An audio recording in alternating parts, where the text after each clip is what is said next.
Hello students, देखिए students, आज मैं आप लोगों को फ्यूचर परफेक्ट टेंस के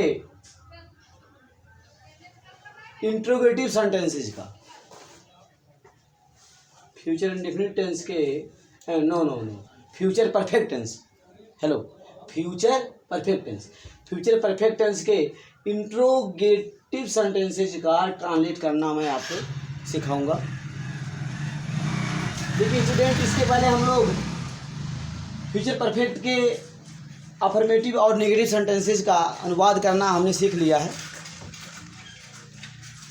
इसके पहले हमने पूर्व के वीडियोज़ में मैंने फ्यूचर परफेक्ट टेंस के अफर्मेटिव और नेगेटिव सेंटेंसेस का ट्रांसलेट करना मैंने आप लोगों को सिखाया।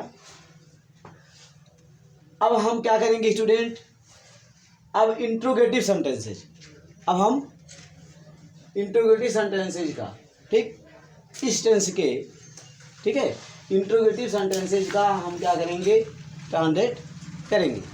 तो देखिए स्टूडेंट, पहला रूल क्या है, यदि वाक्य क्या शब्द से प्रारंभ हो तो हम ट्रांसलेट इस प्रकार करते हैं। ठीक है, कैसे, पहले हेल्पिंग वर्ब होगा will upon sell plus no student wrong, it is wrong.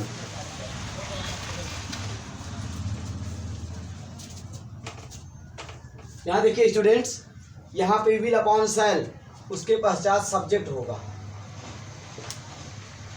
ध्यान देने की बात, विल अपॉन सेल, उसके पश्चात सब्जेक्ट होगा। सब्जेक्ट के बाद हैव रहेगा।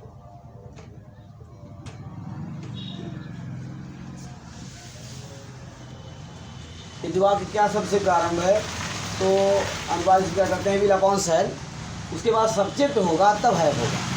ध्यान दीजिएगा, यहाँ इंट्रोगेटिव सेंटेंसेज में ध्यान दीजिए, क्या कहते हैं, अगर सहायक क्रिया दो शब्दों की है, जैसे देखिए विल हैव सेल है, विल है दो शब्दों का, सेल है दो शब्दों का। अगर सहायक क्रिया हेल्पिंग वर्ब दो शब्दों का है तो इंट्रोगेटिव सेंटेंसेज में क्या होता है, एक शब्द जो है सब्जेक्ट के पहले आता है और एक शब्द सब्जेक्ट के बाद जाएगा। जैसे विल हैव है तो विल सब्जेक्ट के पहले और हैव सब्जेक्ट के बाद लिखेंगे। सेल हैव है तो सेल हैव में से क्या होगा, सेल को सब्जेक्ट के पहले लिखेंगे, सब्जेक्ट के पूर्व, और हैव को सब्जेक्ट के बाद लिखेंगे। ये दिमाग में आपको रखना है। तो इस तरह से आप समझिए। तो यहाँ देखिए, इसके लिए एग्जाम्पल, क्या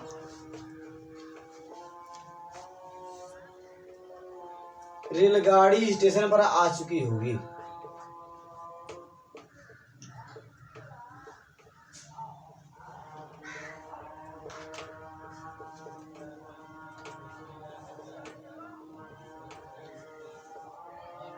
क्या रेलगाड़ी स्टेशन पर आ चुकी होगी। तो स्टूडेंट आप देख रहे हैं वाक्य इंट्रोगेटिव है। क्यों? क्योंकि देखिए यहाँ पर वाक्य क्या शब्द से प्रारंभ है और क्या शब्द के द्वारा प्रश्न पूछा जा रहा है, क्या रेलगाड़ी स्टेशन पर आ चुकी होगी। ठीक है, इस तरह से क्या शब्द के द्वारा यहाँ पर प्रश्न पूछने का काम किया जा रहा है। तो ये वाक्य इंट्रोगेटिव सेंटेंस है, क्या रेलगाड़ी स्टेशन पर आ चुकी होगी। ठीक, अब हम क्या करेंगे, इसका ट्रांसलेट करेंगे। तो मैंने आपको बताया था कि अगर वाक्य किसी भी टेंस का वाक्य अगर क्या शब्द से प्रारंभ है तो सहायक क्रिया पहले लाते हैं, ऐसा बताया गया था। ठीक है, सहायक क्रिया पहले लाते हैं। अब यहाँ देखिए, सहायक क्रिया जो है दो शब्दों की है, विल हैव है और सेल हैव है। विल हैव दो शब्द इसमें, सेल हैव दो शब्द इसमें। इस तरह से तो क्या हम यहाँ विल हैव पहले लिखते हैं? नहीं, यहाँ क्या होगा, विल पहले लिखेंगे, देखिए, और हैव को बाद में। ठीक, अगर हम सेल हैव का प्रयोग कर रहे हैं, सेल हैव का, तो सेल को पहले लिखेंगे और हैव को सब्जेक्ट के बाद में। ठीक है, तो एक क्या होगा, सब्जेक्ट के पहले रहेगा एक शब्द और एक शब्द सब्जेक्ट के बाद। ऐसे तो यहाँ क्या रेलगाड़ी स्टेशन पर आ चुकी होगी, तो यहाँ पर पहले हम विल लाएंगे, विल द ट्रेन, विल आ गया, उसके बाद subject the train,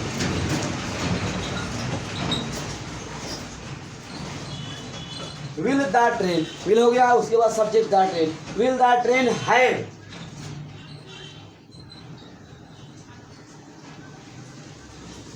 will the train have come, ये थर्ड फॉर्म कम है, कम का थर्ड फॉर्म कम ही होता है, आपको मैंने बताया। will the train have come at the station,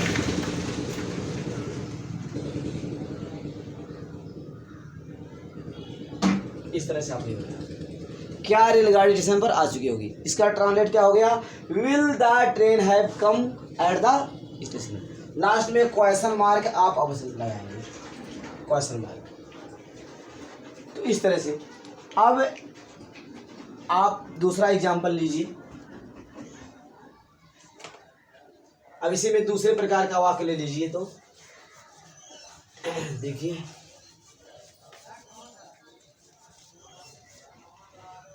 क्या पुलिस के आने से पहले चोर भाग चुका होगा।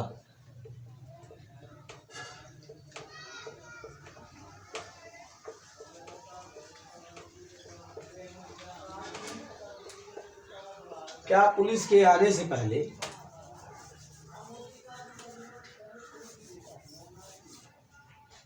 चोर भाग चुका होगा।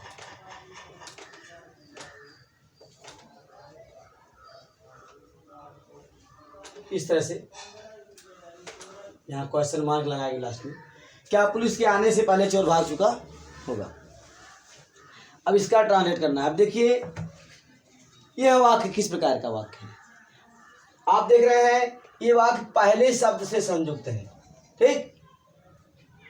इस वाक्य में पहले शब्द आया हुआ है, पहले शब्द संयुक्त है। तो मैंने बताया था और देखिए, और मैंने बताया था कि जब ऐसे वाक्यों में एक साथ दो कार्य होता है, क्या होता है, दो कार्य। देखिए यहाँ पर क्या है, चोर का भाग जाना, ठीक। तो ये पहला काम है, पुलिस का आना दूसरा काम। क्या पुलिस के आने से पहले चोर भाग चुका होगा, ठीक है। तो आप देख रहे हैं इस वाक्य में एक साथ दो काम हो रहा है, पहले चोर का भाग जाना, फिर उसके बाद पुलिस का। तो इसके बारे में मैंने पहले बता दिया था आपको। तो मैंने बताया था कि जब एक ही वाक्य में एक साथ दो कार्य होते हैं, जब एक ही वाक्य में एक साथ क्या होते हैं, दो कार्य होते हैं, ठीक है। तो जो काम पहले समाप्त होता है, ठीक है, उसको हम बनाते हैं फ्यूचर परफेक्ट में। ये बनाते हैं फ्यूचर परफेक्ट में, ऐसा बताए थे, फ्यूचर परफेक्ट में, ऐसा मैंने कहा था। पहले कार्य को फ्यूचर परफेक्ट में, और जो कार्य बाद में होता है उसको बनाते हैं किसमें, प्रेजेंट इंडेफिनिट में। किसमें बनाते हैं, प्रेजेंट इंडेफिनिट। PRIT मतलब क्या हुआ, PR present, I indefinite, PT। और दूसरे कार्य को प्रेजेंट इंडेफिनिट में ट्रांसलेट करते हैं। तो ये चीज़ आपको मालूम है। तो देखिए ये पहला कार्य है, चोर भाग चुका होगा, ठीक। ये पहला कार्य हो गया, तो इसको हम ट्रांसलेट कर रहे हैं। यहाँ लिखेंगे पहले कार्य को, इसको, ठीक, ठीक है। क्या चोर भाग चुका होगा, ठीक है। इस पहले कार्य को ध्यान दीजिए, इसके साथ क्या का प्रयोग करेंगे, क्या पुलिस के आने से पहले चोर भाग चुका होगा। तो यहाँ पर क्या का प्रयोग इसके साथ होगा, ठीक है। पुलिस के आने के पहले क्या चोर भाग चुका होगा, बनाते समय क्या इसके साथ लिया जाएगा, क्या चोर भाग चुका होगा। तो ऐसे लिखेंगे, will the thief, THIEF, will the thief have, पहले विल हो गया, उसके बाद द थिफ सब्जेक्ट हो गया, उसके बाद एक भाग है यहाँ, इसके बाद सब्जेक्ट के बाद हैव लिख दिया गया। विल को पहले, यहाँ विल हैव का प्रयोग करेंगे, और विल हैव का प्रयोग करेंगे तो विल को क्या करेंगे, सब्जेक्ट के पहले लिखेंगे और हैव सब्जेक्ट के बाद। तो will the thief have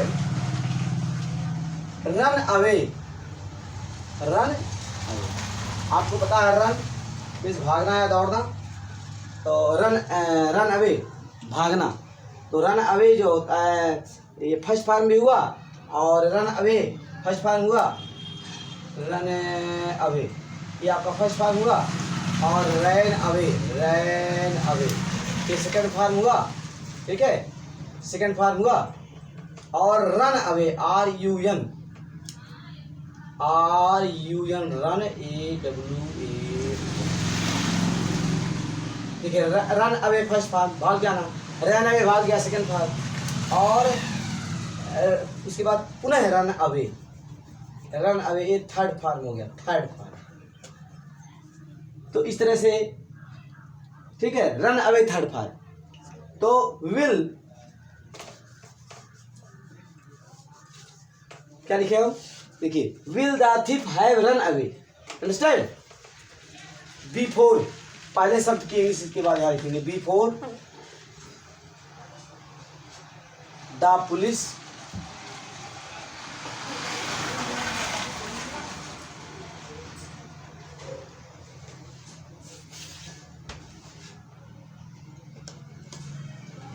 POLIC before the police,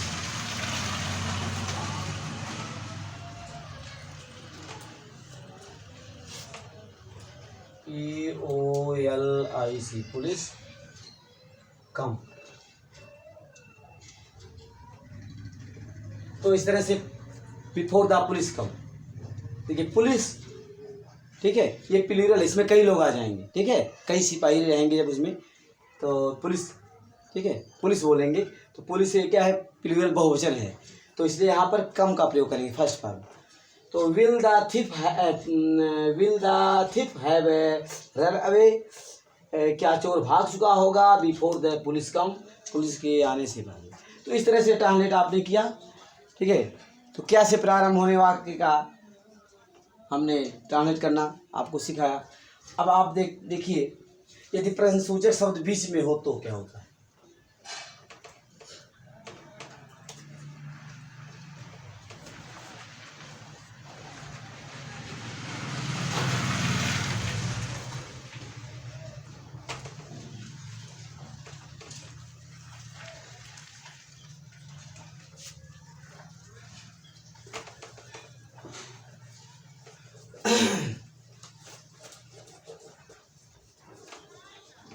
देखिए, हम लोग दूसरे प्रकार के वाक्य का ट्रांसलेट करना सीखेंगे। याद रखिए, देखिए रूल सेकंड, रूल, ठीक। अब इसमें देखिए किस प्रकार के वाक्य का हम ट्रांसलेट करेंगे, ठीक है, किस तरह के वाक्यों का, ठीक है। यहाँ देखिए, यहाँ मैंने एक वाक्य लिखा,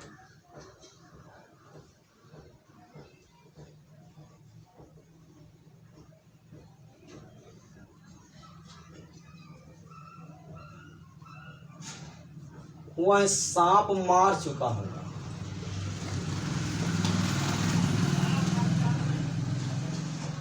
वह सांप क्यों मार चुका होगा, वह सांप क्यों मार चुका होगा।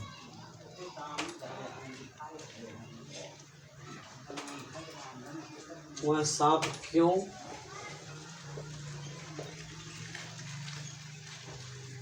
मार चुका होगा। यहाँ देखिए स्टूडेंट, वाक्य में क्वेश्चन वर्ड क्यों आ गया, क्यों, ठीक है।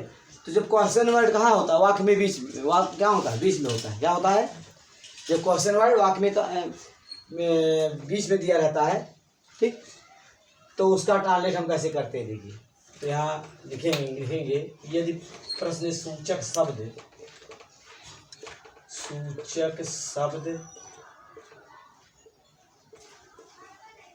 वाक्य के बीच में हो, वाक्य के बीच में हो।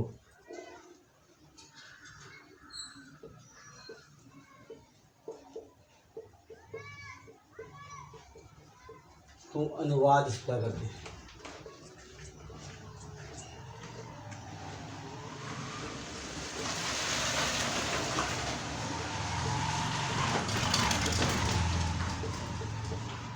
यदि प्रश्न सूचक शब्द वाक्य के बीच में हो तो अनुवाद इस प्रकार करते हैं। कैसे? यहाँ देखिए लिख रहे हैं, देखिए यहाँ प्रश्न सूचक शब्द बीच में है, तो इसके लिए सूत्र यहाँ देखिए।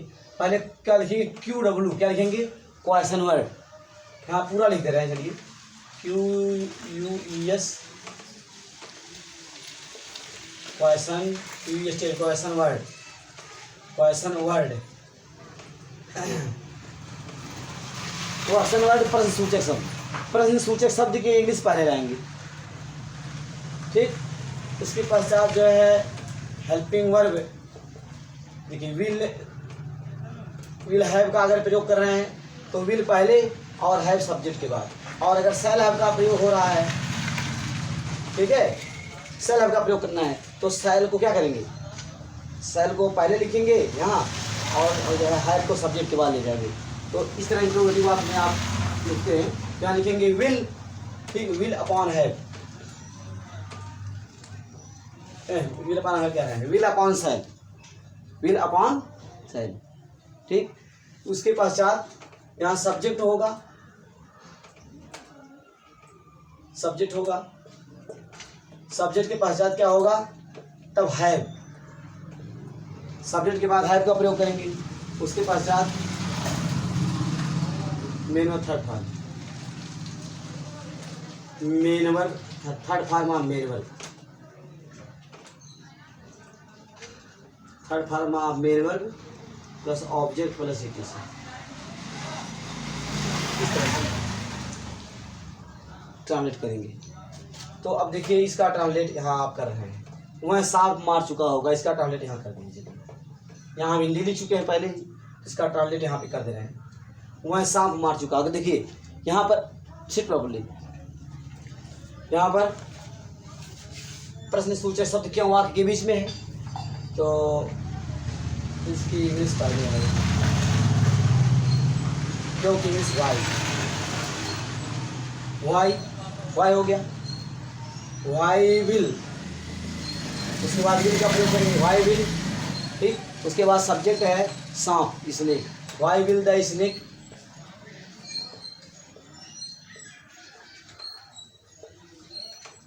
Why will the snake?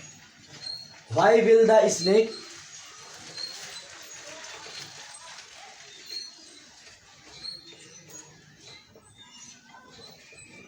Why will the snake have? No. वह सांप क्यों मार चुका होगा? ध्यान देने की बात है, रंग हो रहा है स्टूडेंट, रंग हो रहा है। देखिए सब्जेक्ट क्या है, ध्यान दीजिए, यहाँ पे सब्जेक्ट वहाँ है, he subject. Why will he have, subject यहाँ पर वही, why will he have killed the snake,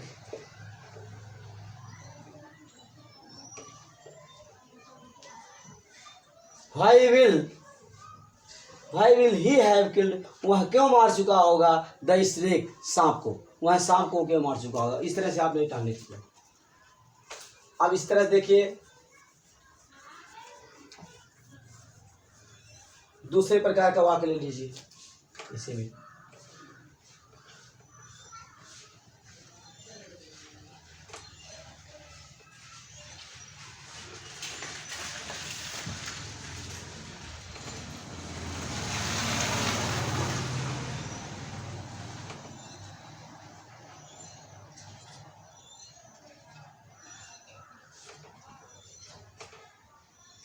घंटी बजने से पहले,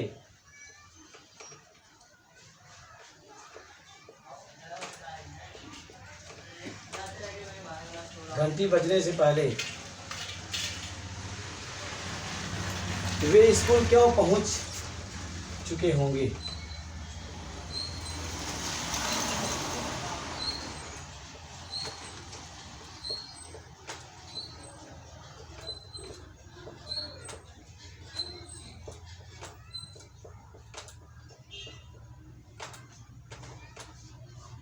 देखिए घंटी बजने से पहले वे स्कूल क्यों पहुंच चुके होंगे, ध्यान दीजिएगा। यह वाक्य पहले शब्द से संयुक्त, घंटी बजने से पहले वे स्कूल क्यों पहुंच चुके होंगे। ठीक है, इस वाक्य में दो कार्य का होना दिखाया गया है। ठीक है, पहले स्कूल का पहुंचना, वे स्कूल क्यों पहुंच चुके होंगे।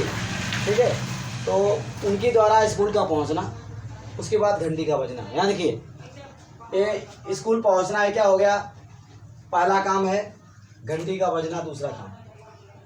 ठीक, तो मैंने आपको बताया कि यदि एक ही वाक्य में एक साथ दो कार्य होते हैं, ठीक है, तो यहाँ क्या करते हैं, यहाँ पर फ्यूचर परफेक्ट टेंस में। ठीक है, अगर एक ही वाक्य में एक साथ दो कार्य होते हैं तो जो काम पहले होता है उसे, देखो सही बैठो, चीज पर, जो काम पहले होता है उसे फ्यूचर परफेक्ट में, और जो काम बाद में होता है उसे प्रेजेंट इंडेफिनिट में बनाते हैं। तो आइए इसको बनाते हैं। देखिए यहाँ पे पहले इसको बनाएंगे, इसको वे स्कूल क्यों पहुंच चुके होंगे, इसको बनाएंगे, लिखेंगे वाई विल, ठीक, why will they have,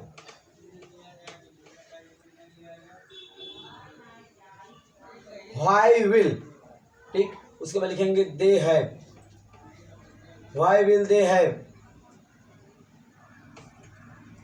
reached, वे स्कूल क्यों पहुंच चुके होंगे, पहले बनाएंगे why will they have reached, reach भी पहुंचना होता है, सेकेंड फॉर्म रीच्ड होता है, थर्ड फॉर्म रीच होता है, तो यहाँ पर थर्ड फॉर्म का प्रयोग करें। Why will they have reached, वे स्कूल क्यों पहुंच चुके होंगे। ठीक, उसके बाद पहले शब्द की English before, why will they have, why will they have reached the school, reached the school, reached the school, why will they have reached the school, वे स्कूल क्यों पहुंच चुके होंगे बिफोर, देखिए यहाँ पे सब्जेक्ट है द बेल, बिफोर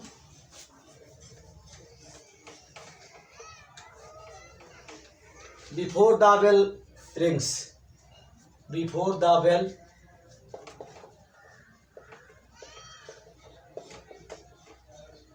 रिंग्स। ठीक, यहाँ पे लिख दे रहे हैं बिफोर द बेल रिंग्स,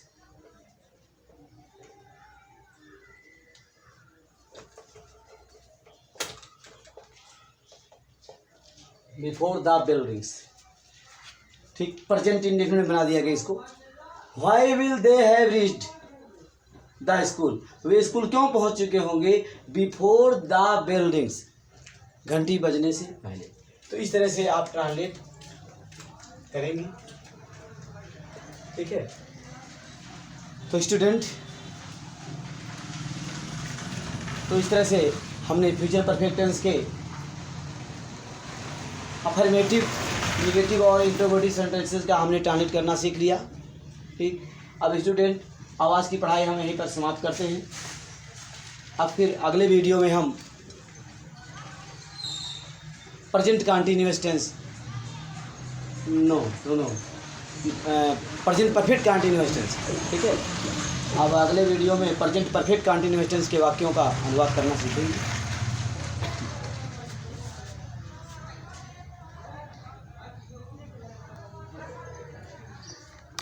क्या बन रहा है?